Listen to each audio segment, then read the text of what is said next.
UNBC at, say it again? Studentfood.ca. All right.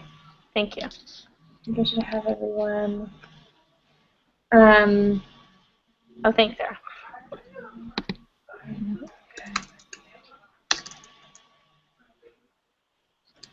So most of you should be able to see it, and then let's see.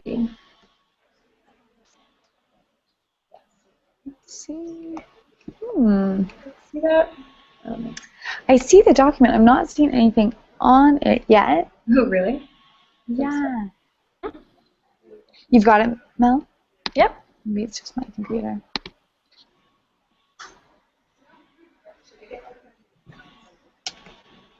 Is it a screen share or on Google Drive? It's on Google Drive. Although I suppose I could screen share. And Sarah, you could check to see if I forgot anyone on the sharing settings. I know I shared it with you, and then I might be getting confused between some of the email addresses because I know, because I don't think I've met everyone totally, but I know there's a Rebecca, but I also see a Megan on the Hangout, and I might not have everyone's email address in there. Right. Yeah. Are there 2 documents that you've shared?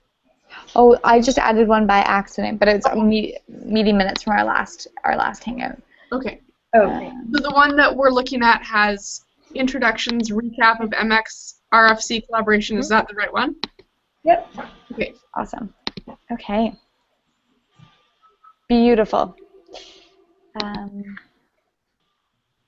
All right. So that agenda looked great to us, and I'm sure other things will emerge. But yeah, maybe. Cool. Let's just maybe let's just do a quick round of introductions and get all on the same page. And thanks, Melanie, for sharing yours.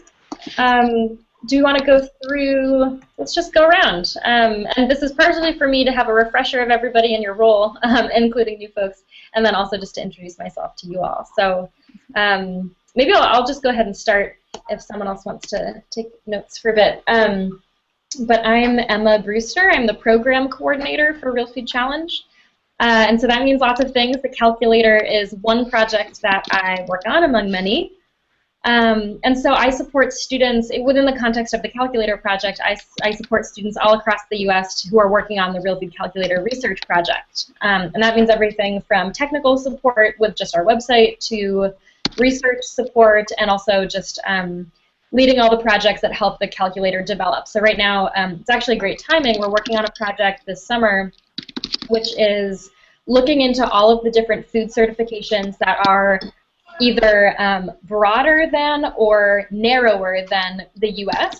So that could look like, within the U.S., like specific regional certifications and also local certifications that may well count as real food, but we don't yet have included in our guide, which is more of just a national snapshot of certifications. And then also looking at beyond the U.S., so looking at Canada, looking at North America, looking at certifications that are international and are really broad sweeping. So part of my role is steering projects like that. They're mostly led by students, but just keeping people accountable to deadlines and goals and stuff like that. But yeah, that's kind of my role in at least one part of it. And yeah, like Sarah said, I'm based in Seattle. And yeah. Someone else want to take it away? Yeah, I'll hop in here, and I'm so sorry, I'm still not able to see, I know the agenda, but I can't see this document, so I'm not able to type notes, so thanks for taking that on, Melanie. I'm Sarah, and I'm National Coordinator of the Campus Food Systems Project. So I'm working with the Sierra Youth Coalition and Meal Exchange on the project, 2 national organizations. And so very similar to Emma, sort of a lot of program and project coordination. So right now, very busy over the summer working with the about 18 students in our network who are working full-time on the job and doing lots of convening across campuses, sharing ideas to try to enhance the movement. So helping to facilitate things like garden calls or talking about grant writing and bringing in speakers, as well as helping to plan the National Student Food Summit, which is our conference that brings together 50 student leaders in sort of a retreat setting to be able to plan for the upcoming year. So those are just a couple of them, but one of the biggest goals of the summer is taking some time to understand procurement on campus. Oh, and we lost Emma. So that's why RFC is so useful. Add her back in. Sarah, or sorry, Melanie, I don't see where you're taking the notes. I was taking my own notes. Oh, Okay. Sorry. I can paste them in. I didn't know what I was doing. That'd be amazing. What am And I can just ask you the writing document. writing bios, or what am I writing? Just little introductions. Don't worry if that's Sure. Yeah, if that fit in. if you want me to take the notes, I can do that as well. Sorry. I'm taking like personal notes. Sorry. No worries. Awesome. That's it for me. Sarah, our roles are so similar. I know. Event planning right now for our 35-person event this summer, which luckily took the place of our 300-student event, which was last fall, and I'm very glad I'm not planning right now. Nice. Nice. Yeah, definitely. I was telling these girls I hope to make it out to the West Coast sometime soon, so it'd be great to connect with you too. Awesome. Melanie, do you want to give a bit of a broader introduction of what you're working on campus and maybe explain Chartwells and things like that on campus? Yeah, sure. So I'm the Campus Food Strategy Group Coordinator at UNBC. So there, myself and my other half work towards food initiatives on campus. So last year we were a part of the RFP process to bring in our new food service provider, Chartwells. So the coordinators were involved with the contract and the contract. And so this year, the new coordinators, we've been working on projects like building a community kitchen. We've taken over chairing the University Farmers Market and working on reducing food waste on campus. So lots of exciting things happening. Awesome. Great. And Celia and Rebecca? So I am working at VIU as the Healthy Communities Coordinator, similar to the UNBC Campus Food Strategy Group Coordinators. My role includes helping to write sustainable purchasing policies for RFPs and developing curriculum for applied research and running student engagement projects, all revolving around creating a healthy and sustainable food system. And I'm just working with Celia to bring the real food calculator to VIU and contact producers. And yeah, that's pretty much it, I think, yeah. Just trying to really find out where the food is coming from and getting that, I guess, communication base with producers. Awesome. Megan, I can't see you. Would you just poke your head in a little bit so I could see what you look like? Oh, I'm Rebecca. Oh, you're Rebecca. Who's Megan? Megan is just the name on this account. Oh, okay. I was like, who? I don't understand who Megan is. Gotcha. Rebecca, I can't see you. Oh, there you are. Hello. Awesome. And I had a really awesome call recently with Rebecca and Celia and their food service manager, who I think I wrote down this quote, was just saying she is so excited to learn more about the food system through the Real Food Calculator to be able to shift the way the campus purchases. So there's definitely some buy-in, which is exciting. That's awesome.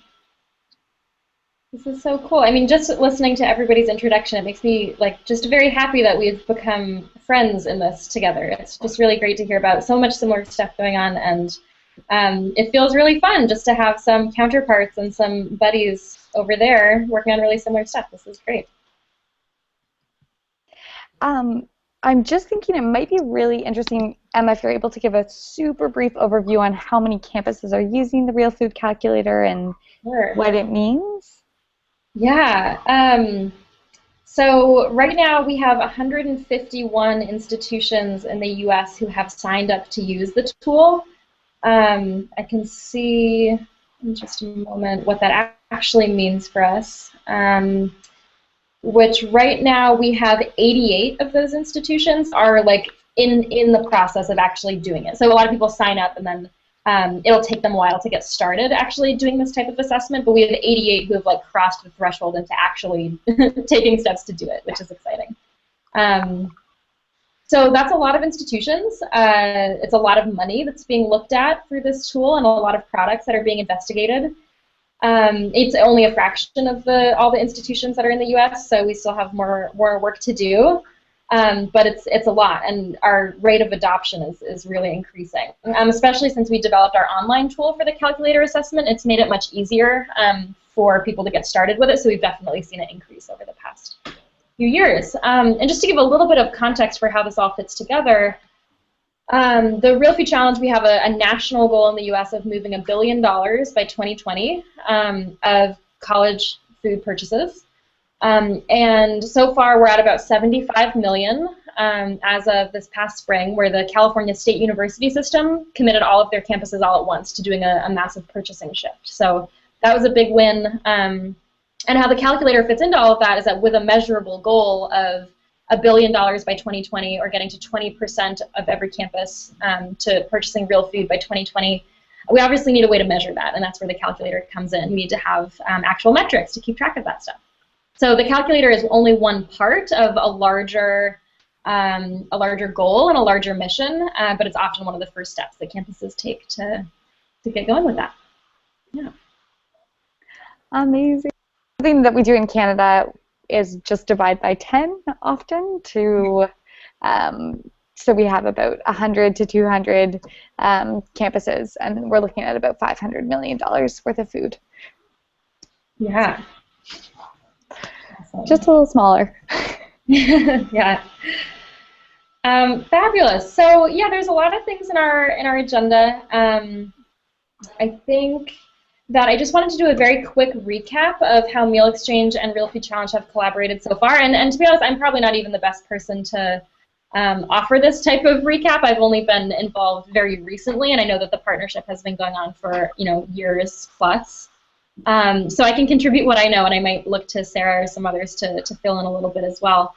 But I know that we've been in touch for a long time. We're obviously working on really similar things, and I know that Dana and David, Dana being from Meal Exchange, David and Nina being from Real Food Challenge, have collaborated about not necessarily a campaign, but just sharing strategies for what works on campuses and organizational stuff. And have been talking about if there's a way to share metrics, if there's a way to get everyone working on the same campaign. I know that's been a conversation for a while. I just kind of hopped on board somewhat recently with this. I got to meet with Dana when I was visiting my sister in Toronto, and got to hear about some of the stuff that you all are working on, and then since then have talked a little bit with Celia and with Sarah, and did a little bit of an introduction to the calculator and how it works and its functionalities and stuff like that. But so this is all to say that it's a deep-seated relationship. We've known each other for a while, obviously working on similar stuff, and only somewhat recently have we really started to make quick movement towards the actual nuts and bolts of what collaboration could really look like with this. I don't know if you want to add anything to that, Sarah. You totally captured it. I think we're really excited to delve a little bit more into this relationship. One exciting thing is David from Real Food Challenge will be at the National Student Food Summit in Toronto, so you guys will get to meet him in person. He's an amazing individual and a real sort of mover and shaker, but also has a lot of this histories that we can kind of delve into.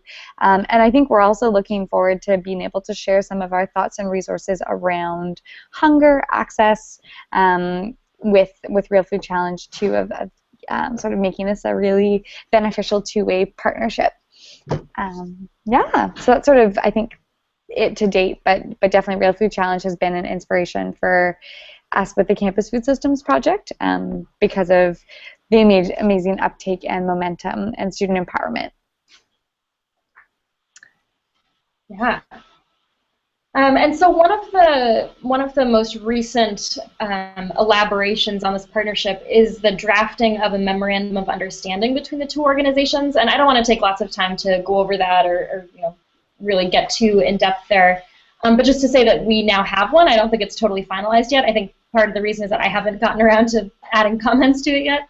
But we do have a working memorandum of understanding about how we can formalize our collaboration. And in that, there's a link to it. I'm not sure if it's shared with everyone. I'm actually not the owner of that document, so I'm not sure if I can. Yeah, I think it might be David and Dana. Yeah, it looks like most folks are looking at it. Yeah, I'm on it. Yeah. Awesome. Okay. Yeah, so we don't have to get deeply into this, but it is a good reference. Again, it's not finalized, but it just kind of puts out on the table the ways that we want to support each other in kind of a more formal way. The only thing I'll add in there is Celia and I took a look at this, and the one big thing that I guess would be great to clarify, it's in red change there, is we're hoping at the end of this pilot project at VIU for there to be sort of suggestions and recommendations for how the calculator could work before it was framed as like, we will have a working calculator in Canada, and we definitely see it being a long process. So making sure that the pilot is really a time to sort of review and reflect and make sure it's what the next steps are. Sure. Yeah, that makes sense to me. That sounds a little bit more flexible and probably wiser. That's great. And I'm just, you reminded me of this, Sarah, when you said that David was going to be at your student summit, which is awesome. And I can't remember if, I think it says in this that you all are welcome to come to one of our upcoming events as well. And I don't totally remember which one that was, but we should be in touch about that. Totally. I'm our typical events coordinator, so if you do need to ever collaborate about which events to go to, you can just talk to me about it. Okay, awesome. Yeah. Cool. Is there anything else that you think we should go into depth with the MOU? I mean, is it worth reading into it right now, or should we prioritize more of the actual calculator training stuff? Unless anything comes up from you guys, I think the coolest thing about our organization they are student driven and transparent, so making sure that this document will be transparent over time. But other than that, I think something to work on, and definitely welcome Melanie, Rebecca, Celia's feedback on it. But other than that, I think sort of moving into more of the nuts and bolts and thoughts would be sure good for timing. Awesome. Great. So in terms of the training portion of this, there's kind of two sections. The first is kind of doing an overview in general of the research process, just for folks who are newer to get a sense of like how does this calculator project typically work. And then the second part is more of an in-depth research training, which is kind of more what I went over with you, Celia, and Sarah last time. And so we can kind of decide as we go, how detailed we want to get at this point. If this is the time to do the super detailed research training, we can totally do that. If it's a better use of our time at this moment to do more, this is the whole process, and this is these are the steps that you do, but less of the how do you do them. We can also prioritize that. So I'm wondering, do you all have a sense of what would be most helpful today? Is it better to do kind of a bigger overview of, this is how this project typically goes in general, and kind of overviewing the different steps and what might be different for you all? Or should we press ourselves to also get into the very nitty-gritty of research? If you have the time, the nitty-gritty research would be good for my benefit, but only if there's time. It's obviously. Yeah, I think we'll probably be okay.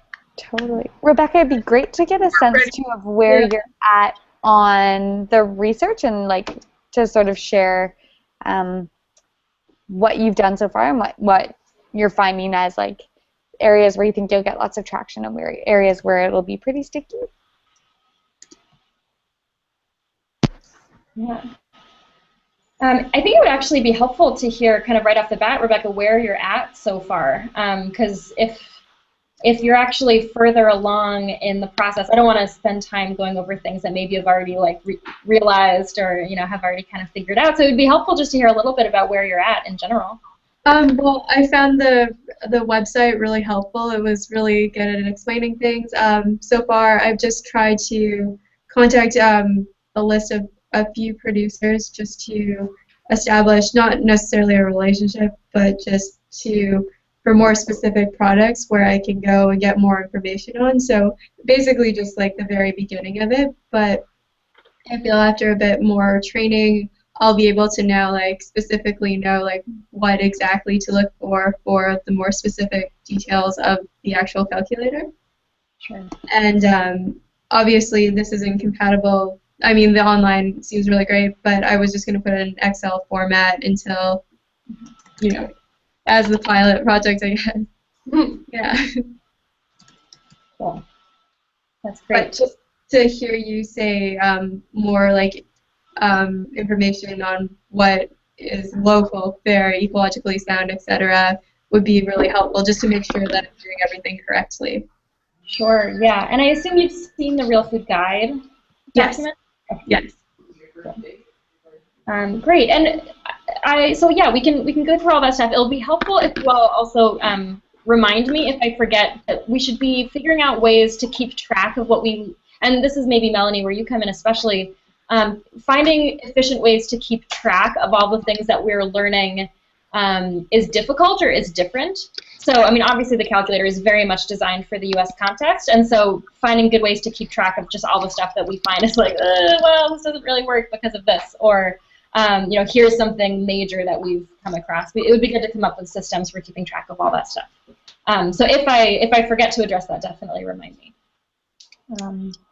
Absolutely, and I think that's something we chatted about too, of wanting to think through during this meeting is like what would the outcome be, you know, a few months down the line once, you know, would it be a video from Rebecca sharing her story? Would it be just an ongoing tracking document of like, here were all of the challenges, something, and we can think through what format, whether it be a Google folder or a video or something that would be most useful for everyone going forward.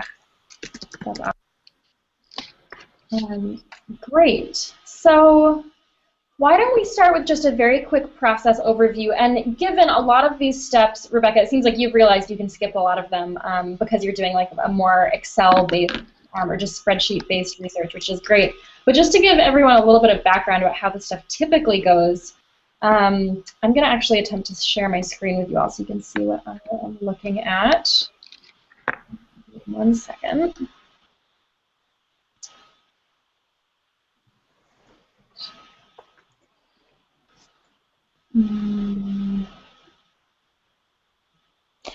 And Melanie, I think we have the recording from the past like training. So if Okay. that would be useful for like further context. It would, thank you. Do you all see the Real Food Calculator? Mm-hmm. Okay, great.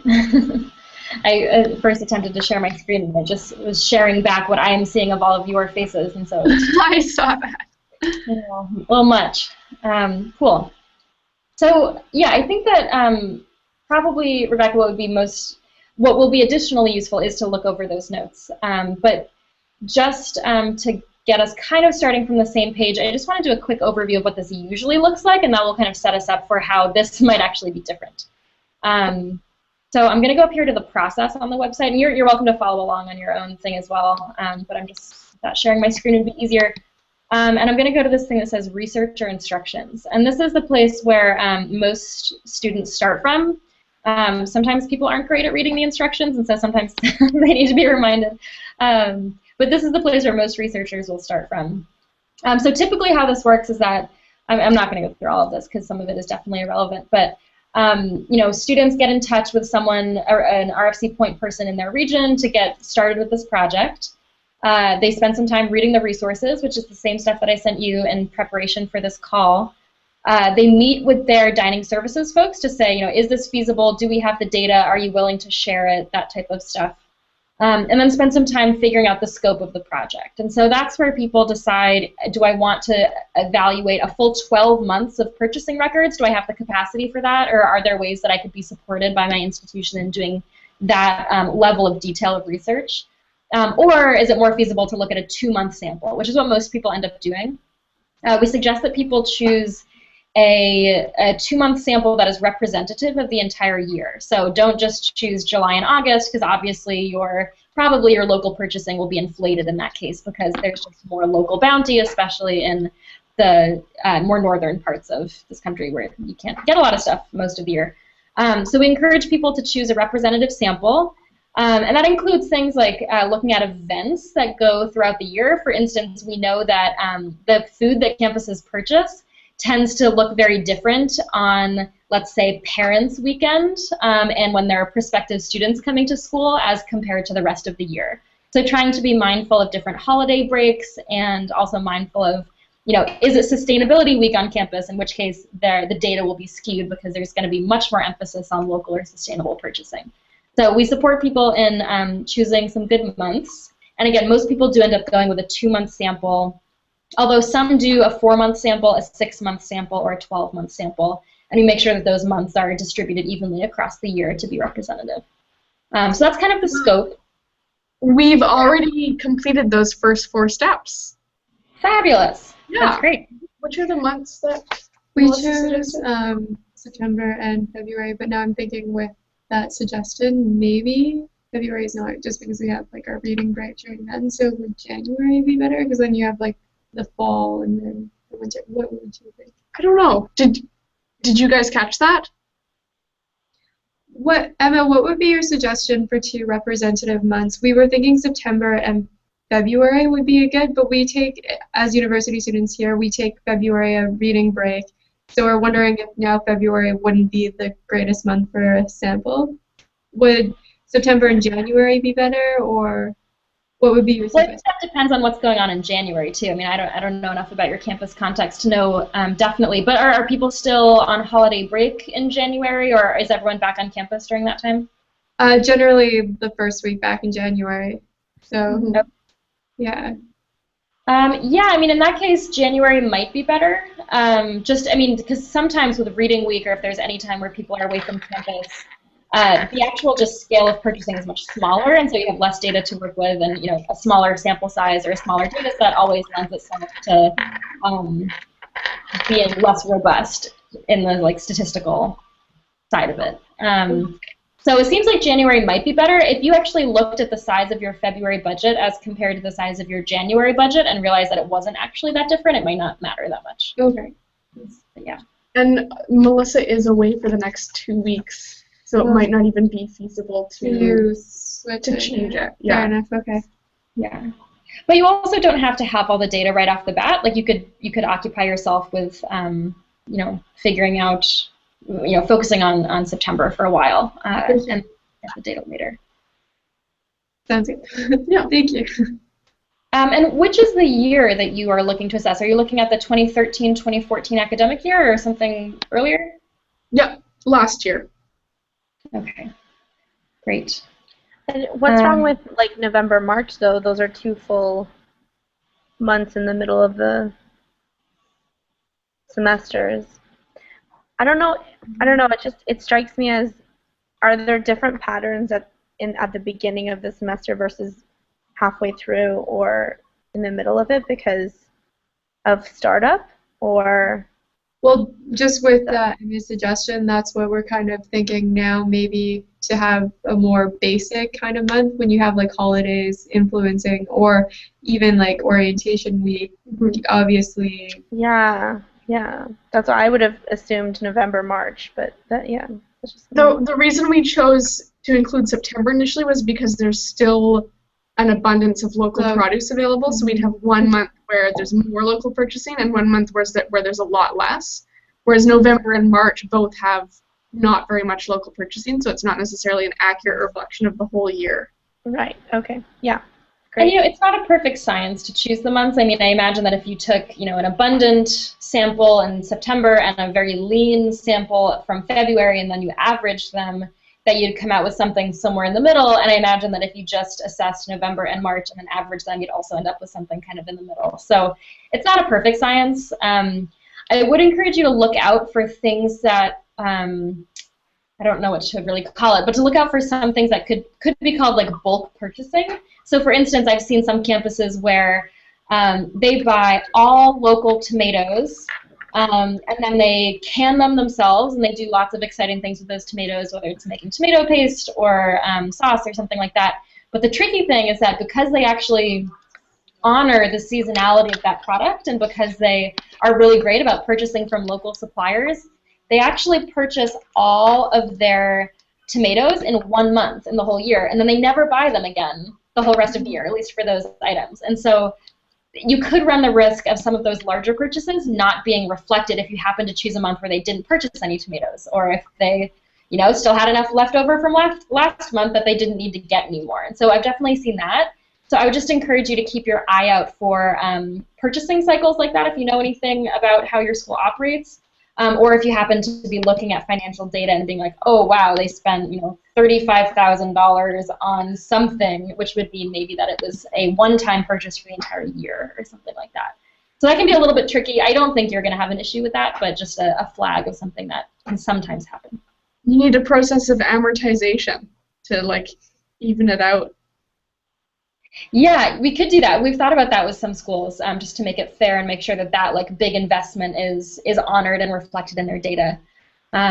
So there are some not exceptions to that we've made, but we've figured out some ways to make sure that that's reflected, for sure. Yeah. And again, I think it's unlikely you would find that, but you might. Yeah.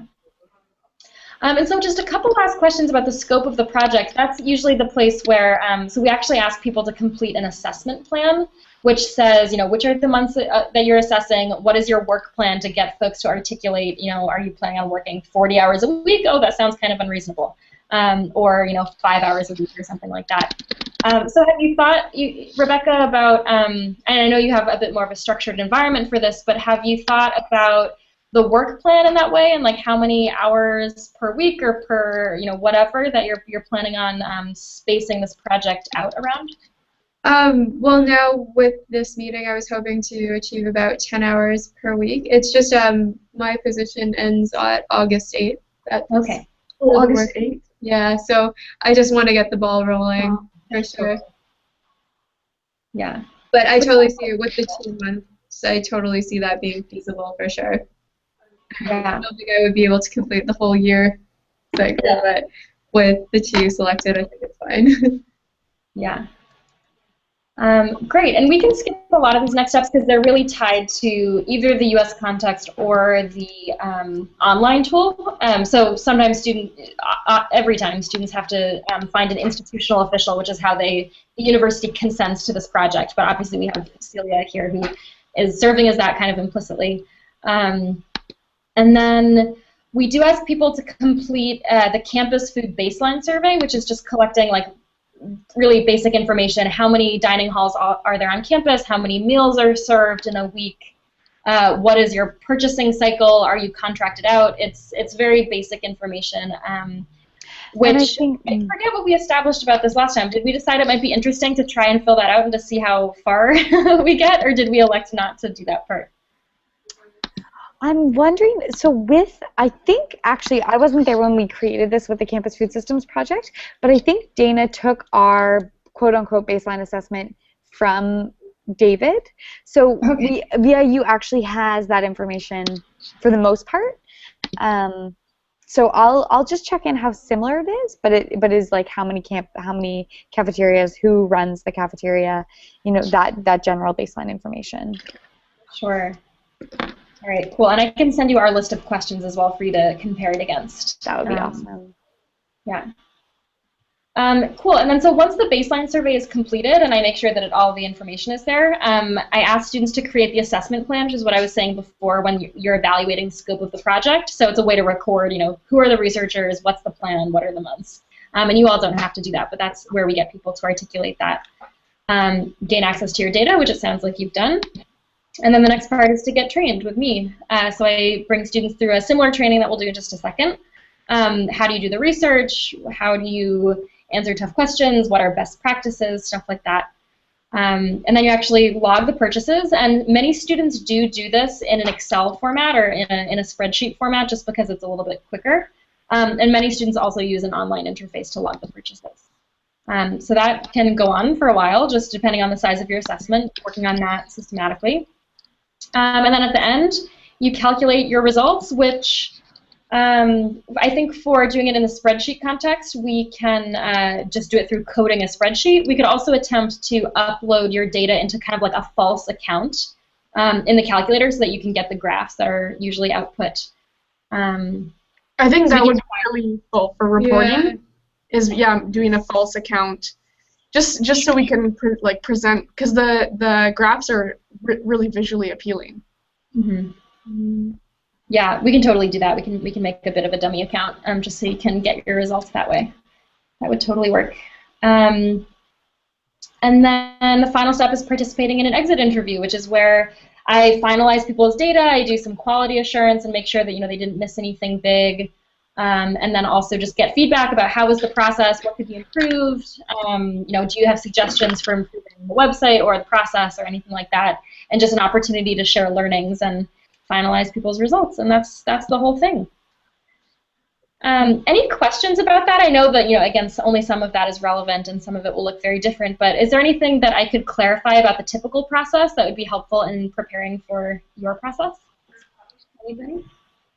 Well, I have a question for Sarah, actually. Do you have on Google Docs VIU's baseline assessment, or is that something that I would have? I think we have it on the smart sheet where we did that. We filled it out a long time ago. Like, you guys did it, I think, like 2.5 years ago. Yeah, we did at the very beginning. Yeah, so I'll find that and bring it forward, and then maybe if Emma sends along their questions, we can just do the comparison. Cool. Awesome. Just make myself a little to-do item there. Okay. Great. So yeah, that's the typical process. And Becca, I'm curious if you have you already set up a spreadsheet for yourself to start doing some of this research, or did I send one for people to use and I've just forgotten that I did that? How have you been organizing things? I've just set up a basic spreadsheet, pretty much systematically to the actual online calculator from or the walkthrough version of it. I wasn't able to actually log in, and I actually tried to make a dummy account, but it didn't work because I didn't find an American school to take over. But yeah. Because we have a bit of a choice here, which is how to manage the spreadsheet process. Because there's basically two options, and what you're doing is totally fine and fits into both of these. But one option is that, so before we had the online calculator tool, every student in the US that did this project was working just from a spreadsheet.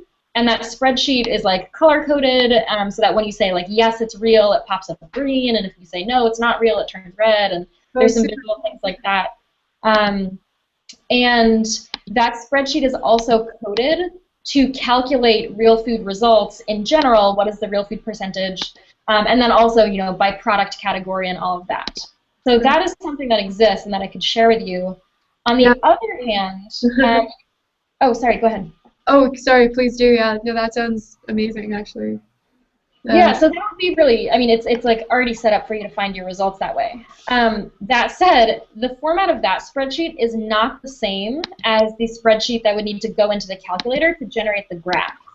So what some students have done is they've used the first spreadsheet that I was talking about to log all of their data and get a sense of the purchasing and get the overall percentages and stuff like that. And then they've taken that same spreadsheet and then just reformatted it, and taken maybe 20 minutes just to rearrange the columns and rename some things, and then prepared that to be uploaded into the calculator to get the very beautiful interactive graphs that we could do through a dummy account. So we could do both. You can get the best of both worlds and have the coded spreadsheet that will calculate for you, and then just have to reformat to upload it. Or you could operate from kind of a more boring, not so elaborate spreadsheet that is already in the format to be uploaded, and then just only get your results through uploading to the calculator. I don't know what you all think would be preferable. No, that would be really awesome if I could use your original spreadsheet and then just reformat it to upload it. If the dummy account works, that'd be awesome. Okay, cool. Yeah, it should. It makes it kind of a more enjoyable process. I don't know. It's kind of nice when you finish something and it lights up, and it makes it a little bit more interesting. But you do then just have to do the kind of annoying task of changing the coding on some of it and some of that. But that sounds fine. Cool. So I will send that to you as well. And we should be able to get you signed up with a false account pretty easily. I can send steps for that after this call. Thank you. Cool. So maybe what I'll do now is let me see if I could actually generate, since so little of what you'll be doing is actually in this online site. I usually do trainings through the online site, but that seems largely irrelevant. So maybe I'll just try to pull up a sample spreadsheet, and I'll just give you a quick introduction to it.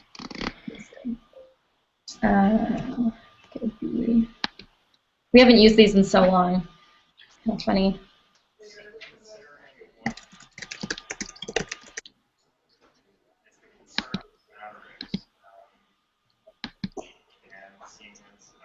And sorry, just to hop in here, Melanie, are you joining the farmers market call? Okay, so that starts in about 5-ish minutes. I'm just getting chats from Ethan about it. Were there any, this will all be recorded, but were there any questions that are coming up as you're writing and thinking about the certification paper that would be useful? I mean, I know what Emma's working on with a broader certification, that might be interesting to dig into, but... Yeah, what Emma was talking about earlier with working with other groups that are working on that, I don't know if they have any type of reference point, or if you're getting together at all with them, Emma? I am. Yes, we meet weekly. Oh. Yeah, I don't know if I can be involved in that, or if there's anything you might be able to share with me, like point me in the right direction type of thing. Obviously, mine would be on a much smaller scale than this project, but yeah, it'd be really interesting to collaborate a bit on that. Yeah, totally. Well, just to give like the 2-second just overview of what that looks like, we have a whole list of certifications from different regions of the U.S. and then also beyond. And there are several that are Canadian and several that are, their scope is just North America in general. And so what we're actually doing right now is we're trying to bulk up that list. And then so right now we're just trying to find what are all the possible certifications that could count as real food, and just making a big list. And then the rest of the summer we'll be engaging in a process of vetting those and trying to decide whether or not the ones that we found actually do meet the criteria for real food, to then make a cheat sheet for everyone who's doing the calculator project to be able to include those. Yeah. So maybe, Melanie, I should just follow up with you independently about how to either join that group or even just share resources. And you know, I would love to see your list, and I'm sure you would love to see our list, and we could figure out what level of collaboration would make sense. Sure, sounds great. And Melanie, maybe you and Rebecca could also connect, so as Rebecca comes across unknowns in like what does it mean if this is certified, or if it's not certified, then she can communicate those unknowns to you and you can follow through on like trying to find a system. Totally. Awesome. Could I contact you at your umbc@studentfood.ca? That's the one. Thank you. That'd be wonderful. Okay, well thanks guys. On that note, I'm going to jump out then. But yeah, it was nice to meet you, Emma, and Rebecca. Yeah. I don't think I've met you before. And I will definitely spy and see what happened in the rest of the call after I left. Awesome. Have a great day, Melanie. Yeah, thanks see you later. Bye. Bye.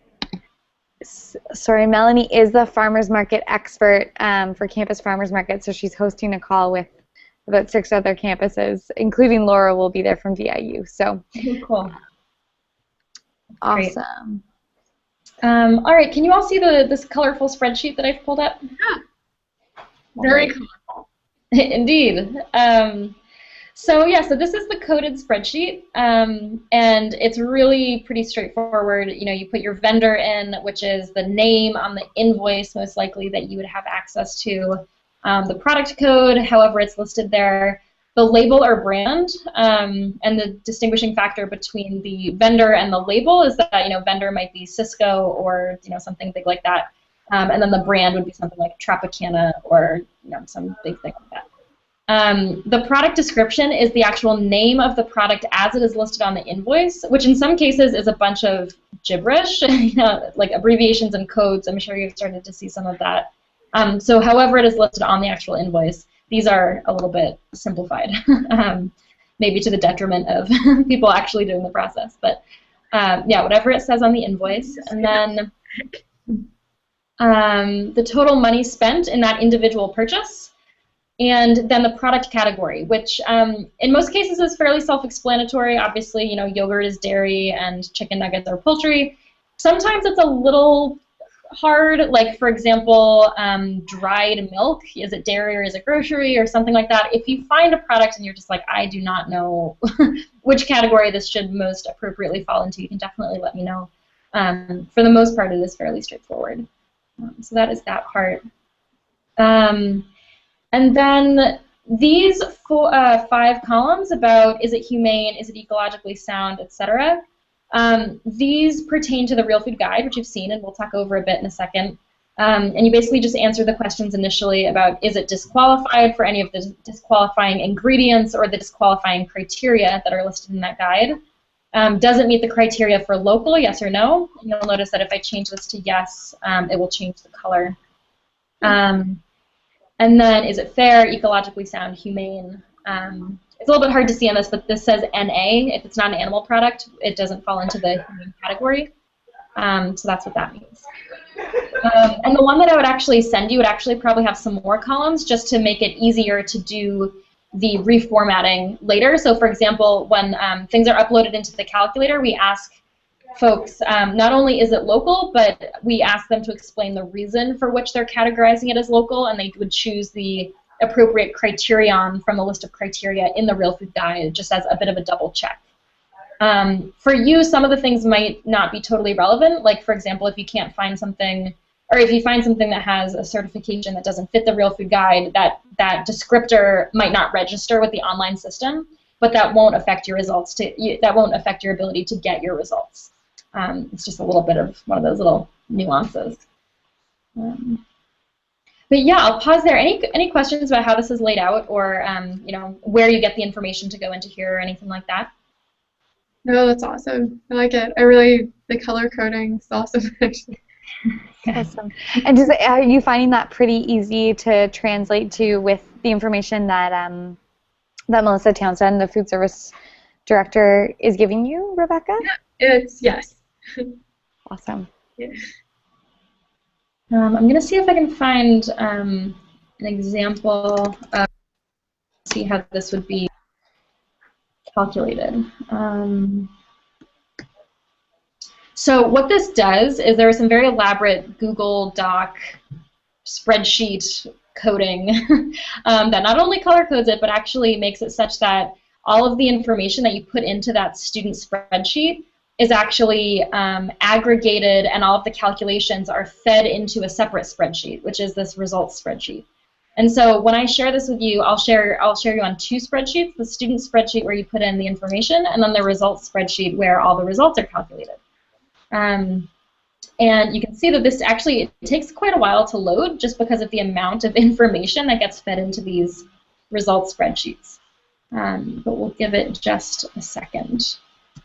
While we're waiting, I had a question for you all, which is about your likelihood to get digital invoices. I don't know if you've had any luck getting anything beyond paper invoices, or if you have the ability to get velocity reports or digital purchasing records from any of your suppliers. Have you looked into that at all? I don't know yet, because Melissa left us with physical invoices, and then when she's back in 2 weeks' time, she'll have more.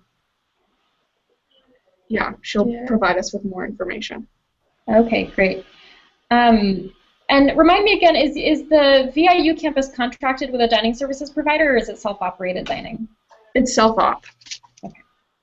Yeah, so in that case, if you were to ask for digital records, which, as you can imagine, will save you an enormous amount of time in terms of data entry, if you can just copy and paste a lot of the information directly into these spreadsheets, you might want to ask if, one, the university has any means of just keeping track of purchases digitally. Sometimes they do, sometimes they don't. And another thing you could ask for is if they have the ability to get velocity reports. I don't know if the terminology would be the same. I imagine it would be directly from vendors about just requesting a list of purchases. I think that's what she provided you, right? It was Yeah, called velocity report. Yeah, it was for two. Yeah, for GFS and Cisco. Yeah, we got velocity reports for GFS and Cisco. Fabulous. That will save you a lot of time, because I imagine that's the bulk of your purchasing as well. Yeah, I think almost everything comes from them. That is great. Well, not great for the food system, but great for the convenience of your research. So cool. So yeah, then you can copy and paste into that student spreadsheet, and then what you can see here, this is the results spreadsheet. And so this first tab that just says spreadsheet, that is all of the things that you will log in the student spreadsheet just transposed into this additional document. And that all funnels in automatically. So I can see your results, but nobody else can other than you. So that all just comes in here. And then the next tab shows chart calculations. And obviously this is much less glamorous than the one that's in the actual calculator application. There's no fancy graphs, there's none of that, but you can see the most important information, which is how much of your food, both by product category and by, I'll explain real food A, real food B, and conventional in just a second, but you can see how much of that is going into, this is your total budgetary breakdown by product category. This is by product category, how you're performing in terms of real food A, real food B, and conventionally produced food, and just see some breakdowns like that. So all of that is done automatically through the way that the calculator is coded. You can see there's some lots of coding that's been done here. So that's where you get your general calculations, and then this next tab gives you the overall real food percentage. In this case, it was 24.61. And then again, does a little bit snazzier breakdown by product category and some of those other stats we were looking at. And then there are some graphs here, but none of the super elaborate ones.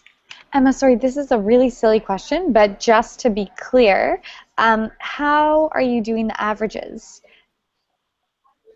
between September and March? Yeah.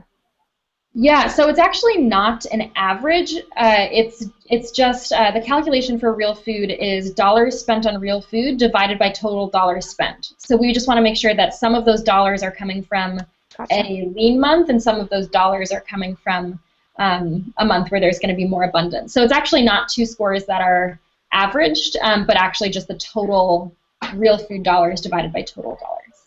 Okay, thanks for that clarification. Yeah.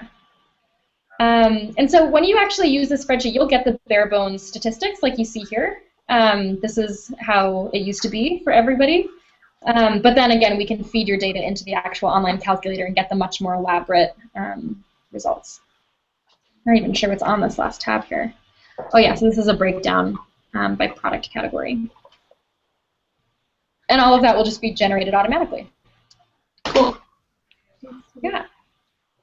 And then the reformatting process, I won't go through that now. It's really simple. It's you're going to have to do some like find and replace. For instance, you can see here that in the product categories, here we have produce and meat and fish, seafood. For the actual calculator, there's just some little annoying things that are different. For instance, grocery staple just has to be grocery, all lowercase, and fish, seafood has to be, I think, like fish, seafood, all one word, no slash. There's like some weird things like that that you can just do a simple search and replace and clean it all up and then upload it directly to get those results. And that's the whole thing. So any questions about the like spreadsheet logistics or any of like, how it's formatted or how it's organized before we actually talk a little bit about what would count as real food and what wouldn't and ways to keep track of the differences between our two contexts? Can you repeat the last piece of information you said about find and replace? Oh, sure, yeah. Just when it comes time to reformat this particular spreadsheet so that it's prepared to upload into the calculator, there's just some annoying reformatting tasks, like rearranging columns, relabeling the tops of the columns, just so it matches what the calculator is accustomed to interpreting. So it's just an annoying extra task, but it's not that bad. And when that time comes, will there be specific information on how to do that? Yeah. So I would be happy to talk you through that process personally. And in the meantime, it's also all written out in, I'm going to go back to the calculator site actually. At the top here, there's this thing that says resources, and under there is a guide to uploading. And when you look at that, it's not instructions particularly for turning that exact spreadsheet into the spreadsheet that needs to be uploaded, but it is a guide to what does your spreadsheet need to look like in order to be uploaded. So there's a lot of hints in there about what you would need to do in terms of relabeling things and reordering things so they're in the right order. But again, I would be happy to guide you through that process as well. Yeah. Any other questions? This is all looking really exciting. Yeah.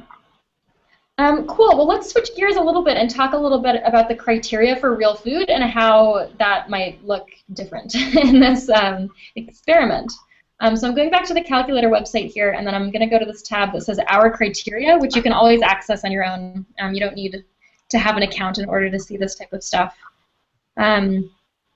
Rebecca, I bet you figured out a lot of this just from dabbling in the research and from getting started, but I'll just give a quick overview about where all this comes from.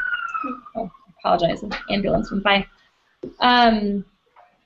So what this page is really about is more like the ethic behind real food and kind of like the rationale and ethical considerations that went into deciding what does count as real food and what doesn't, and what meets the standards and what doesn't, and what those standards are. So you might know that kind of more ideologically and more vaguely as a movement, the definition for real food is food that truly nourishes. Nourishes not only consumers who are eating it, but also producers, communities, and the earth. All the folks who touch the food or are touched by the food in its lifetime of production and consumption and anything beyond. So that's kind of the idea behind real food. However, when it comes to this project of measurement, we really need a definition that's more workable and more measurable. And that's where these real food categories come in. The definition for real food for the purposes of measurement in the calculator is real food is food that is local and community-based. It's food that's fair. It's food that's ecologically sound, and that's humane. And when we meet with students, we have an interesting activity where we take those four categories, or those four attributes, local, fair, eco, and humane, and we actually map it on to the four quadrants of what we call our real food wheel, which is food that is nourishing to consumers, producers, communities, and the earth. And we do an interesting activity where we map on, how do these four categories of real food affect those four constituent parts of the food system. And so we won't do that now, but we think that we've approximated how to measure real food through these four categories. So what we're doing when we're looking for real food is we're looking for real food that we can say fairly unilaterally is food that is fair, food that is ecologically sound. Those are the boxes that we're trying to check. Except you could imagine that it's actually pretty difficult to look at an apple or to look at a piece of fish and be able to tell just by looking at it if it's local, if it's fair, or anything like that. And so that's where the criteria come in, which are the next things. And the real food criteria are the actual characteristics, attributes, claims, and in some cases certifications that you're looking for when you're asking yourself the research question, is this food fair or ecologically sound or something like that? They're the actual things that you can identify about a product objectively that tell you, yes, it counts as local, for example. So the real food criteria is what you'll be primarily occupying yourself with. And there's just a few things to know about them. You can see there's this color coding system. That is just a tool for you as researchers in order to keep things organized.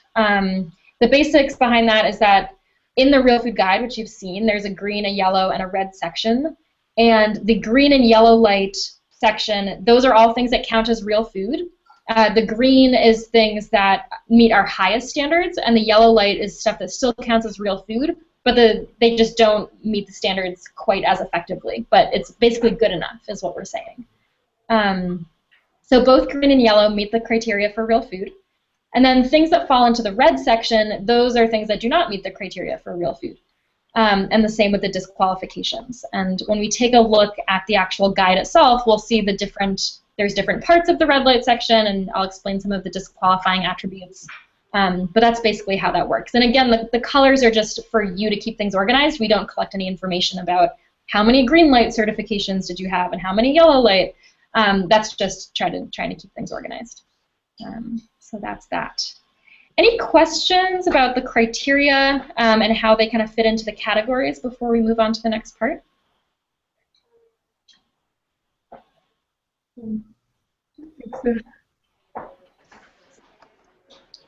Okay.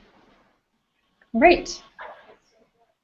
So the next little dimension here is the real food A versus real food B, which you might remember from looking at the results and the stats that were output by that spreadsheet, and which will ultimately be put out by the graphing system in the calculator. Real food A versus real food B. This is something that as a researcher you actually don't have to pay attention to that much, but it's important to understand the ethic, which is that there are 4 categories for real food: local, eco, fair, and humane. And if a food item meets real food criteria in 2 or more of those categories, let's say, for example, a produce item that is both locally produced and it's been deemed that it meets the criteria to be ecologically sound, that item would be considered real food A because it essentially goes above and beyond, or is an exceptional example of a sustainable product because it fulfills 2 out of 4 categories. But real food B is a food item that might just meet the criteria in 1 of those categories. So that would be the food that is just local, but it doesn't meet any of the criteria for being ecologically sound. And that's our way of both acknowledging that some foods that it's great to have something that is locally produced, even if it's not perfect, even if it doesn't meet the criteria for ecologically sound. We really want to acknowledge and honor and appreciate that it's coming from a local producer, which is important. So it's a way to both honor that and to distinguish between things that are really going above and beyond and being exceptional and things that are also just good. And so there's a bit of a mantra that's developed with the real food calculator, which is to not let the perfect become the enemy of the good. And the ways that we work towards that is distinguishing between real food A and real food B. They both count equally towards real food, but we still distinguish between them. And the same with the green and yellow areas of the real food guide. They both count equally towards real food, but we do distinguish between them. So that's a way to shine a light on the nuance of the food system as it is, but also to reward both of those things as good because the alternative is worse, basically. Yeah, so I'll pause there again. Any questions about that? I think that's good. Yeah. And I think all at once. I think the biggest question is going to be these certifications, and so I mean, real food A will definitely, or real food B will be a lot easier when we know when things are local. But some of the other things, they might be real food A, but we just don't know yet what that certification means. Totally. Yeah, absolutely. Yeah, so let's move on and actually look at the real food guide, and I think by looking at that we'll see where some of this stuff might kind of shake out. So I'm going to just open that. And this is where all of those different dimensions that I was just speaking about kind of come together. I know that I think everyone here is a bit familiar with this, so I won't go into it super in depth. But obviously you have your 4 categories across the top, and then it's divided into the green, the yellow, and the red. And then the disqualifications are at the bottom. And then each of the bullet points are basically a criterion. So all of the things in your research that you'll be looking for is you're just trying to ask yourself the question, does this food item, about which I have very minimal information, can I prove that at least one of these bullet points in this entire guide is true? So it's both our standards for real food are very high. They're some of the highest in the industry. And at the same time, it's kind of ironically a bit of a low bar as well, because we're just trying to see if out of all of these things is just one of them true in either the green or the yellow section to try to decide whether or not it would count. So that's kind of how the guide is organized. Since I know you've each had a chance to look through this, and I know that we've talked about it to some extent already, instead of going through the whole guide, I would love to hear if anyone just has questions about how to use it or how it's organized or any of the particular criteria that you might have questions about. So I don't spend our valuable time talking about things you already know. I'd rather hear if there's things that you would like some elaboration on. I'm wondering what a strategy could be for when Rebecca comes across a certification that's not listed here because it's Canadian or BC driven or something. Would that be something I could include in my suggestions or whatnot? Like maybe like there's equivalency, like right to like for example, like the labor board in the U.S. is different than Canada, and maybe where I was sourcing information from. I don't know if that makes any sense. Like could she, if there's not enough information about it, could it be something that we put as yellow light because it is certified, and then a note is made and given to Mel to say, like, is this actually, what does the standard actually mean? Yeah, that's a good question.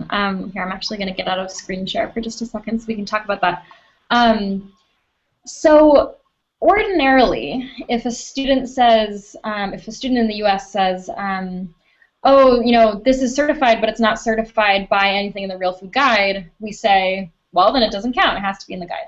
And the reason for that is that hundreds and hundreds and hundreds of certifications were researched to decide which ones would make the cut to be in the guide. And so if it's not, we know it's not good enough. That said, you're coming from a totally different context. That's totally understandable. I think at the bare minimum, we would want to record all of those certifications so that we could then engage in a process of, oh, which ones are actually legit and which ones are total greenwashing BS, you know, which will exist. So certainly keeping a list of them. I think calling them yellow is tricky because yellow equals real. And some of them might not be. They might not even come close to meeting the standards. So yeah, I'm not exactly sure what to do there. I think something that the research team who is working on putting together the list of regional and also international certifications, what they're doing is if they have kind of a two-pronged system of, the first one is kind of a gut check of, oh, is this likely to be real? And then they kind of give it a preliminary pass into like the next phase of research. And they actually, this is, I don't know how important these details are, but they actually color code that what they call light yellow, which isn't real yellow, but it's like kind of yellow. And then later, after doing extensive research on the certification, they'll actually deem where does it actually belong in the guide, if at all. So I wonder if the way to do that is we could come up with some sort of coding system, which is, you know, this is likely real, but we don't know yet. And if there's a way that we can calculate that. Yeah, I like that idea. Because I would rather be documenting the successes and using that information than not counting it at all because we don't know.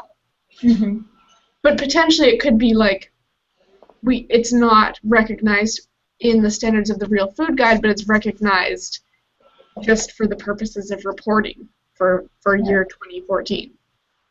Yeah, and so at the very minimum, certainly keep track of it because, I mean, something that would even be interesting, something I wish that we accounted for more and don't, is, well, how many things are certified by things that aren't included in the guide, and therefore what is the,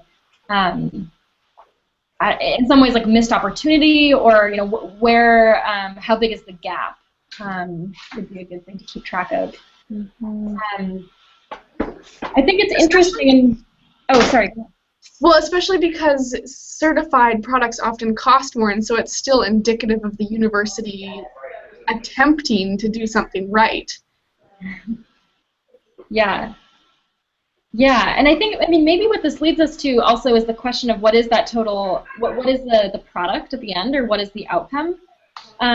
Because I would definitely, and I guess we should figure out if what you're figuring out at the end, are you trying to find your real food percentage, or are you trying to find your, like, sustainable percentage, you know? Because it would be interesting for the purposes of comparison and investigation for at least me to know what is your actual true real food percentage based on the Real Food Guide. Because if it's way lower than a typical American university, I think we could probably crack that up to not big overlap of certifying programs. Mm-hmm. And if it is actually quite similar, you know, that would also be interesting. So I would certainly want to know at the very least your actual true real food percentage to see where that comparison is. And then I think we have an additional question of, well, what in addition would you want to track with that? Because I imagine that the real food percentage would be quite limited. Mm-hmm. So how can we actually move ahead to document, like, it sounds like we're going to have to be doing two versions of documentation. One is the actual real food challenge, and then one is including all of this additional information of light yellow. Yeah. Yeah, I have ideas about how to keep track of that all. What I don't know how to do is how to calculate that. I don't know how to assign a number value. And I guess what the real question is how do we, what type of process could be inserted where there is some amount of kind of keeping out the riffraff of certifications that just are no good really, or are false. Like we see so many products that have their own certifying things. Like Starbucks self-certifies its coffee as sustainable, and then we don't count that because it's not legitimate to self-certify yourself. So I think we have to figure out how to insert some sort of process where you all, using your guts and brains and hearts, can determine which things are legitimate and which things do you really think are like not, and have some way to sort that out. What if we had in the end two pretend universities with actual real food calculator, and then one of them is like the super stringent American real food strategy calculator, and we plug in those numbers, and the other one is like the Canadian version as it stands now, plugging in with a lot lower standards just to see the different numbers and to get those visual graphs. Yeah. I'm thinking one idea just to plug in there is I feel like if we got the bare bones, like real food challenges is where we're at, the additional information of what are the other certifications that you're coming across that aren't on the Real Food Guide, and just like flagging what those actually are. And then if you have time to identify which ones you have a good gut feeling about. And then also I think a really important part of this is going to be speaking with Melissa and speaking with your food service team. If it is really low, understanding like what their interest would be in getting foods that are certified X, Y, or Z, because there might also be just a lot lower certification options out there. So what are their interests in actually getting that, and sort of doing a bit of an analysis beyond the numbers, but also sort of a gut check from their side? Mm-hmm. Yeah. And so I'm starting to think about this in terms of how to keep track of this, because I think we have a few dimensions here. Down in this table. Because I think what we're going to cross is something like this. There's going to be, like, obviously both in the US context and the Canadian context, there's going to be things that are like legitimate and are high standards, and things that are just marketing or greenwashing and are low standards, if they even have standards at all, which often they don't. So I think a few things we're going to find is that there's going to be, I think you're going to find in your Canadian purchasing, you will find US products that are certified by high US standards and also by low US standards, which don't count as real food. So this is most likely where like real food would be. Then there's going to be like, you'll find products that are certified by US standards that are not real food and are greenwashing. And then there's going to be things where there will be Canadian standards that are very high standards, but also don't count because they won't be listed in the guide. So that's kind of like don't count in theory. but are ones that we would then want to like investigate certification, consistency, and relevance. And then there's going to, of course, be like the Canadian things that are, just as the U.S. has, are the things that are just not legitimate, and would also not count. And so I think this is it'll be easy to find the things here. It will be easy to find the things here. It should be easy to find the things here because it will be the U.S. standards that aren't included in the guide that have already been vetted. Are you screen sharing right now? I am. Can you see where I am in the notes? Oh, she's on the Hangout notes. Oh, okay. Sorry. Oh, I'm sorry. Yeah, should have made that more clear. Where is here, here, and here? I'm in a table. Sarah's cursor is there. It's right under what are strategies for VIU that comes across new standards in this table. You see that? Okay, yeah. Fabulous. So I'll say that one more time real quick, which is, yeah, I think in every situation there's going to be U.S. things and Canadian things, things that are high and low. This will be obvious because it'll be U.S. stuff that's listed in the guide. This will be obvious because it is U.S. stuff that won't be listed in the guide, and therefore you can distinguish, oh, that doesn't count. Or will be red? It'll either be red or unlisted. The guide illustrates things that do count as real food. It doesn't include things that don't. Because okay, gotcha. if it included things that don't, it would be 1,000 pages long. Yeah. So that would be obvious in that you won't find it in the guide, but it is a U.S. standard, in which case that means it will have been evaluated implicitly. And then this should be fairly easy to distinguish, not as easy as these two. I think you know using again your like brain and gut, I imagine that you could find the things that you don't think are legitimate.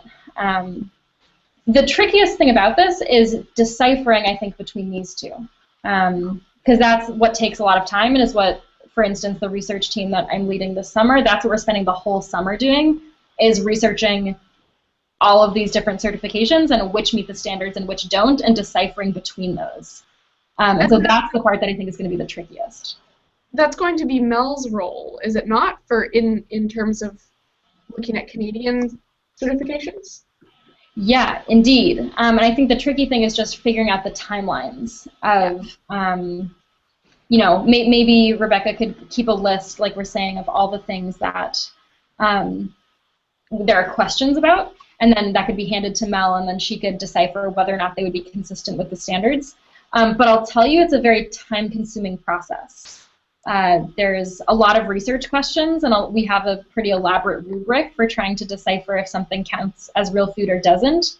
And we know that for even a list of about 30 certifications that we've collected so far, we're giving it an entire summer's worth of research. So it is, I'm not sure about the timeline. Is there any way that if I were to get an interested class in doing some of this research for Canada, that we could partner with Mel's work as well? Potentially, yeah. I think that this summer, the research team that I'm leading, we're going to learn a lot about best practices for deciphering between all the different certifications, and whatever we learn from that, we can certainly pass on to you. Right, I'm speaking about it kind of vaguely because right now we're in the process of figuring out what is that rubric and what are the boxes that a certification would need to check in order to be considered legitimate. So I just don't have a clear, I couldn't give you a rubric right now, or I couldn't give her a cheat sheet for figuring it out because we're in the process of developing that right now. So that's why I'm a little concerned. It sounds like a great opportunity to partner with, like, or to basically stand on your shoulders for undergrad students here to do similar research. Yeah, no, that's awesome. And so, yeah, I think that's definitely a possibility. I think it would probably be like, yeah, summer, fall type of project. And I guess the question I have is just, I'm not sure what Rebecca could then use to figure out, like Rebecca will need to figure out this quadrant, and without having already done that research and having a list, it would be tricky, you know. Mm-hmm. In which case, I mean, maybe that just informs our goals. Maybe that just tells us that the goal for this assessment this summer is to get a like real food percentage, which will probably be low, and to get a list of certifications to investigate. And those could be the two outcomes of the summer. And then we could kind of attenuate the original real food percentage with once we have that completed list of Canadian certifications that have been vetted either by a class or someone else. We could then kind of circle back and send it through the filter again, you know? Yeah. Yeah, that sounds really good. Yeah. You can see it's very complicated. Yeah. Yeah. That's the benefit of experimentation, which is great. Absolutely. And I think, Rebecca, hopefully, does that sound manageable, just even if it's a low number and it's not, you know, oh, VIU's getting 30% real food, you know, if you have this baseline, like, with a whole bunch of addendums saying, you know, well, it's a different context, we're exploring this and this and this, and kind of informing what the future steps could be, does that feel like what you want out of the project and what's possible? Well, for now, yeah, absolutely. It would be nice to like see. I mean, obviously, it's complicated with having different international certifications. I mean, obviously, maybe it's like lower. Obviously, I'm hoping it's higher than 30%. That'd be really cool. But yeah, for sure, it's a good place to start, for sure. Yeah, and it's interesting because I fear that, I mean, I trust that your institutions do much better purchasing than ours do. That's my inclination. And I fear that, yeah, the results will be that it will seem as though they do much worse, which is probably not actually the case at all. But I mean, just looking at the list of certifications, obviously, you know, USDA Organic and Fair Trade USA and all of these things, like those will just not be relevant unless you're purchasing lots of products from the US. Which ironically would potentially boost your real food percentage, but is actually products that are produced with worse standards than are in Canada, you know? It's like kind of there's an interesting tension there, you know? Mm. Yeah, so maybe, Rebecca, as you're going through the whole thing, like, yeah, as Emma mentioned earlier, maybe we can just have an ongoing document of questions or thoughts or, you know, things that could help inform, you know, you if you'd like to stay on with the project or future Absolutely. Yeah. future researchers. Yeah, no, that would be excellent. And it seems like, I mean, our conversation has kind of gotten to this point naturally. I do want to make sure to just point out a couple, before we go, I want to point out a couple of important things about that guide for Rebecca's purposes. But before we get to that, let's think a little bit about the ways that we want to keep track of this stuff. And it seems like, I mean, one thing that's coming out of this is we would certainly want to have a list of mystery certifications that you come across. That sounds like one. And it sounds like, Sarah, you were just talking about like an ongoing like catalog of reflections or reactions. Yeah.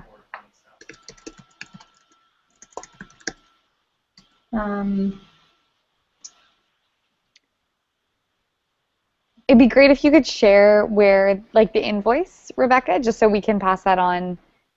Like, as you're working on it, it'd be really interesting to see, because I know a lot of other students are doing similar, like, baseline assessments, and it wouldn't be doing real food challenge, or the real food calculator. But. Great, yeah, sure. Yeah. What are some of the other things we might want to keep track of as we go through this?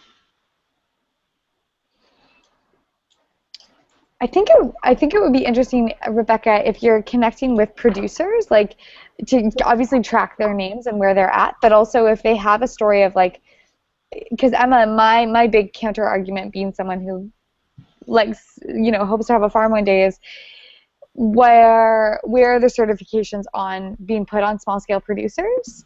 And I know that'll fit under local, so that's great. But if you know, it doesn't. Oh, actually, what is your definition of local? Yeah, so that, let me share my screen again. It's in the guide. Okay. Yeah.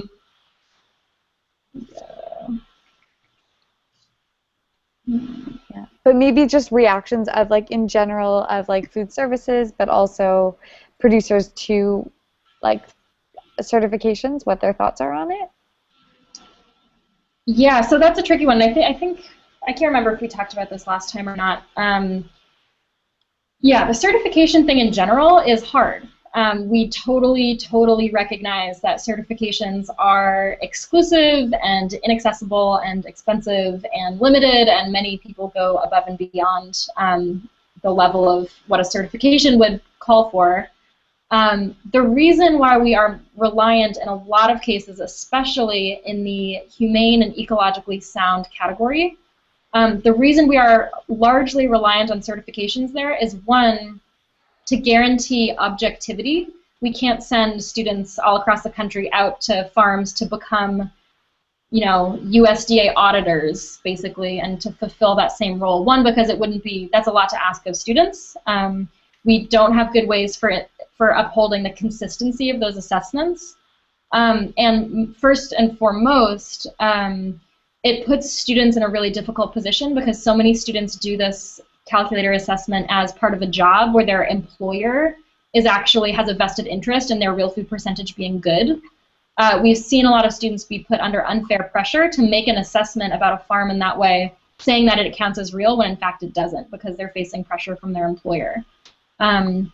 So the decision to be reliant on certifications is not one that was made with any naivete about the pitfalls of certifications, but rather that it is the lesser of two evils. And if our goals are consistency across the nation and objectivity both to protect students and to uphold the rigor of the tool, that's the decision that the students who put this together need. Awesome. Yeah, so it's tough. That said, as you said, Sarah, those items or products that would come from a local producer that might not be certified still count as local. So right. All that means is that they would be counted as real food B, not real food A. And since both real food A and real food A are counted equally as real food, at the end of the day, it actually doesn't make any difference. Luckily. Yeah. Yeah. But in terms of the definition of local, you can see, did I successfully share my screen with you all to get back to the guide? Mm-hmm. Yes. Okay. In the green section, you can see, so in general, it has to be a privately traded or cooperatively owned business that grosses less than 1% of the industry leader. And so that's actually looking at the annual revenue of companies. For the vast majority, almost everything is less than 1% of the industry leader. The industry leader in the US at least being like Tyson Chicken or Cargill Beef, you know, huge companies that are multi-billion, if not trillion-dollar industries. So pretty much everyone is grossing less than 1% unless they are that company. So that's kind of an easy one to fulfill. The big things to look out for is that in the green section there is a mileage radius of 150 miles, and you'll probably want to translate that into kilometers. And then in the yellow section it's all the same criteria, except we expand the radius to 250 miles. And that's where we make, not exceptions, but we make space for multi-ingredient products where it's, let's take bread, for instance, that is comprised mostly of, you know, flour and water and a couple of other things. 50% of the ingredients by volume need to meet the criteria for local for that item to be considered local. So in the case of bread, basically if the flour meets the criteria for local, the bread is considered local. That's how that works. Any questions about that definition? That sounds good. I'm also thinking maybe to include for the like Canada version or VIU version to include the definition of local to be Vancouver Island or BC. Mm-hmm. Maybe have like tiers of local. Yeah, I mean, it depends on what you all want to track. We've had that debate in terms of, there's lots of states here who have like statewide purchasing initiatives. So Montana, for instance, places a high premium on purchasing Montana grown. As it happens, Montana is an enormous state and in some cases exceeds the 250-mile radius. So we are kind of grappling with that right now. One thing that's important about this is that you can keep track of anything you want outside of the context of real food. So we have lots of schools, for instance, that maybe they do have an emphasis on statewide purchasing, or maybe they do have an emphasis on something that doesn't count as real food, but is still important to them. And we don't want to assert that that's not important or irrelevant. And so in the notes section, particularly for your spreadsheet example, you can see over here there's a place for comments. That's a place where you could, for instance, indicate, oh, this is from Vancouver Island, or this is from BC, and then you can incorporate that into your own analysis if you want to. Because the actual size of different states in the U.S. and even different provinces or whatever, because those vary so widely, we haven't incorporated that as an element of local as it is defined in the calculator, but there are plenty of schools who track that independently and incorporate that into their own analysis for their own purchasing programs. So yeah, you should track if it's from Vancouver Island and then if it's from BC. That'd be awesome. Yeah, because for 250 miles, I mean, that's a huge, obviously, it has to, the island is in 250 miles, so that's cool. So yeah, so that'd be a good thing to keep track of. And it seems like, I mean, I should do some collaboration with Melanie about, if Rebecca, you can make a list of certifications that are a bit mysterious, and then that could be fed to me and Melanie to figure out, she and I should probably figure out a process of how to incorporate her research with the other research that's being done. And then we could probably get back to you then, does it count or does it not? But that's a whole other research process. For sure. Yeah. And just to check in on timelines, so Rebecca, did you say this actually should be wrapped up by August 8th as your last day? It's the last day. I can continue working on it. It's just, as a work-off position at the school, it's the last day I can be paid for it, but obviously I'm very excited about it and I want to see it through to the end. So, yeah. Okay, amazing to hear. And if you need support or that sort of stuff, definitely we can chat that through. Yeah. And just a note about that, like I said, I am planning an event right now, and that event is actually happening July 28th through August 6th. So right at the end of your time there, Rebecca, I will be largely unavailable. So just as a heads up that I'll be traveling and in events and conferences during that particular time. But in the meantime, before then, if you have questions or run into stumbling blocks or anything, definitely reach out. And you can also feel free to email or text me during that time. I might just have limited availability to respond. Awesome, thank you. So that was July 28th to August 6th? That's right, yeah. Okay, perfect. And actually, to be more honest about it, I'm actually taking 2 days off immediately after that event. So realistically, it would be the 8th. Okay. Yeah. But also, Sarah, Rebecca, there's lots of, I'm going to leave this guide for just a second. There's lots of resources. If you ever can't get a hold of me and you need some support, under resources, there's assessment tips, which has some research tips, and then there's also the calculator FAQ, which I sent to you, and you can see it's enormously extensive. This obviously doesn't answer some of the tough questions, which I'm sure you'll find about the different contexts and how to equate them. But if you just have general research questions or things that you think could be answered in this, it's very rich. So. Awesome. And is there a Facebook group of students doing the calculator, or something that might be a different forum? Totally. And after this call, I can follow up with a list of those resources. There's a listserv for student researchers, as well as a Facebook group, and some other resources as well. Cool. Yeah. I just have to step out for a second. I'll be right back. Okay. Rebecca, there's a couple things I wanted to highlight about the guide that I just want to point out are a little, these are things that will be relevant to you and are also a little bit tricky. One thing is in the ecologically sound category, you can see under fish, it says Monterey Bay Aquarium Seafood Watch Guide. Okay. That's a list of seafood species. It's put out by the Monterey Bay Aquarium out of California, except what it does is it just lists seafood species according to whether or not they're overfished and what their population is. And so the way to use that is it's not a certification that you'll see on an invoice or even on a product website. It's just a list of species that you'll have to cross-reference. And so one great thing about that is that obviously fish see no boundaries in terms of countries, and so you'll see a lot of those same species, obviously, and can consult that same list equally. So that will be helpful. Very cool.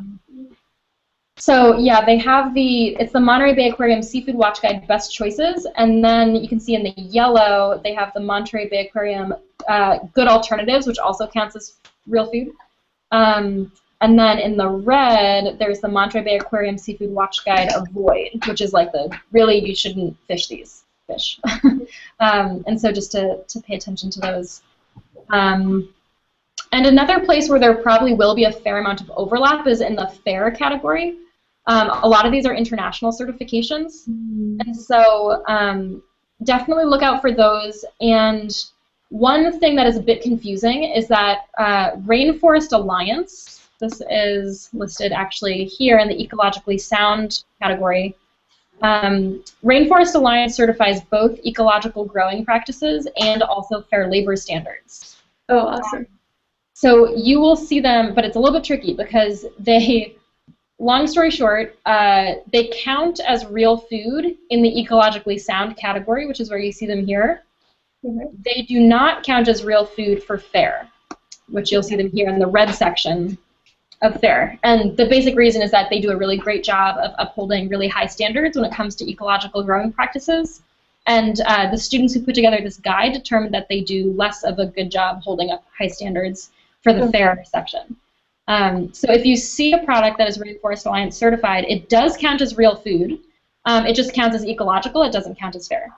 In that case, that item would be real food B because it's meeting the criteria in one category but not two. Yeah. So those are just the things to look out for. There's some nuance between the different red sections. These are, the first red section is things that come close to meeting real food standards but just don't come close enough, or they're not comprehensive enough.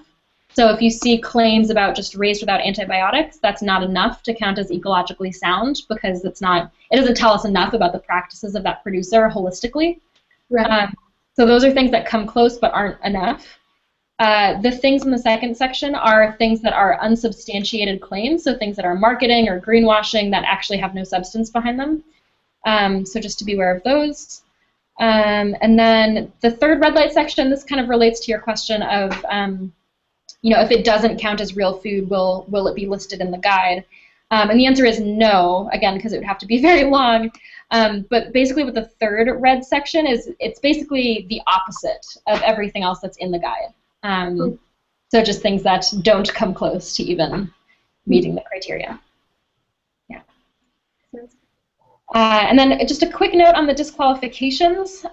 Disqualifications take something out of the running to be real food overall. There's plenty of instances in which case where something will not count as real food, but also will not be disqualified. And by that I mean it just like there's nothing about that product that tells us that it is real food, and also it doesn't necessarily mean that it has been disqualified or banished from the real food calculation. The way the disqualifiers work is that they're the things that are like really, really bad, in which case they would serve as a trump card to things that might count as real food. So for example, if you had a certified biodynamic produce item, ordinarily that would count as real food in the ecologically sound category. However, if we know that they have been found guilty of slave labor, that does not count as real food because that's too egregious and it trumps that real food criterion. So it takes things out of the running, and the spreadsheet will calculate that for you. You can say yes ecologically sound, yes fair, and then also yes disqualification, and it will like take that money out of the calculation on your behalf. And then the last little note about the disqualifications is that the bottom two bullet points are largely based on ingredients. you'll be most likely to find these ingredients in packaged or processed items. And so if you're looking at a packaged item, I would encourage you to check the ingredient list online first, because the disqualifier does take it out of the running to be real food. You don't want to waste your time calculating food miles or doing other research if it's not going to count anyway. Right. Check that first, and then don't waste your time later. Yeah. Okay. Yes, I'll stop there. So much information, I know. No, it's great. Thank you for going in depth with that. That's really helpful. Yeah. Awesome. So any questions about the guide, the stuff in it, how we want to treat some of these, what might be sticky situations? I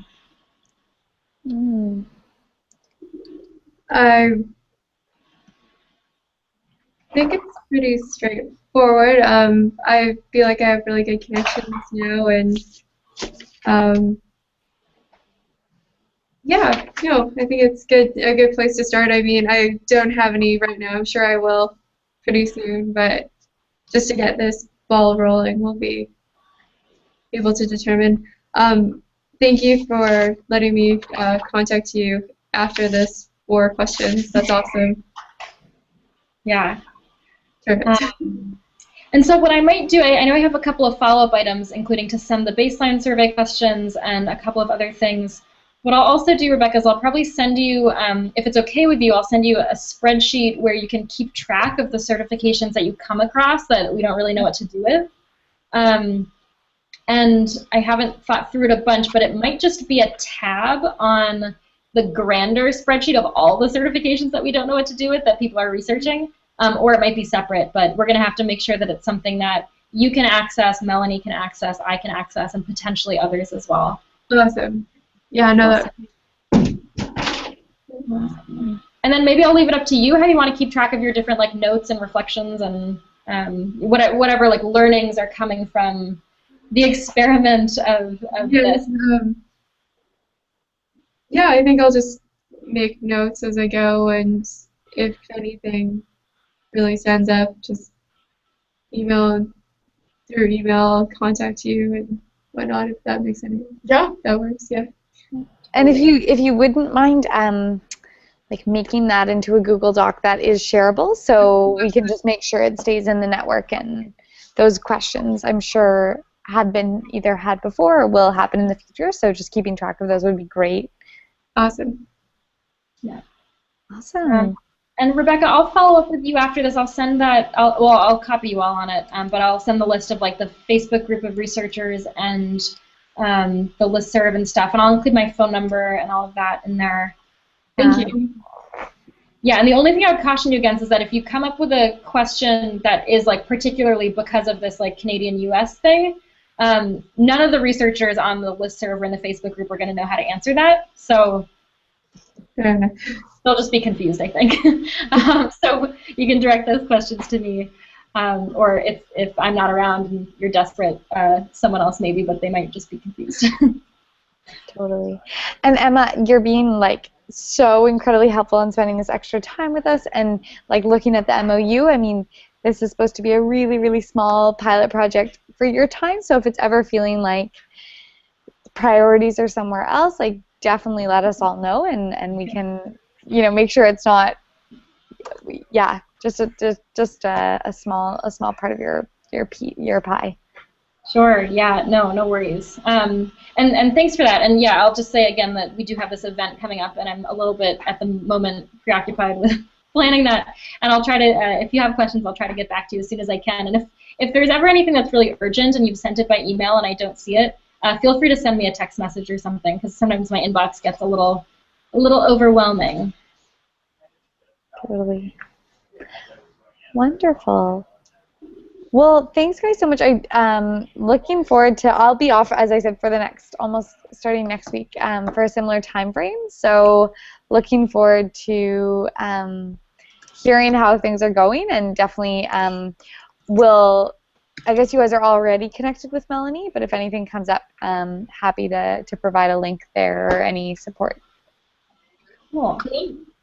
Yeah, and I think one last thing that would just be helpful, if someone could just paste in, I don't think I have Melanie's email address ready. Okay. Oh, right, it was in the chat box. Oh, yeah. And so, Sarah, you will be sending along VIU's baseline assessment to remind. Exactly. Yeah, absolutely.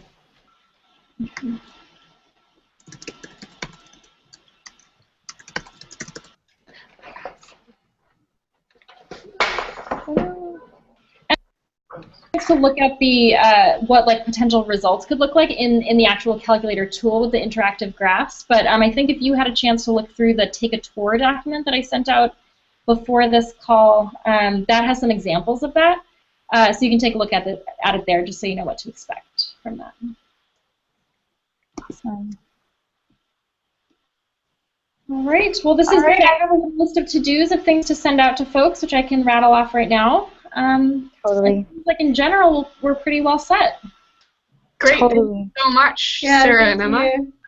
Thank you guys. This is really exciting. Yeah, really appreciate all the work that's been done, and this recording can hopefully help us and guide us in the future. I'll send around the link to it as well. Great. Perfect. Fabulous. Well, I hope everybody has a lovely rest of your day, and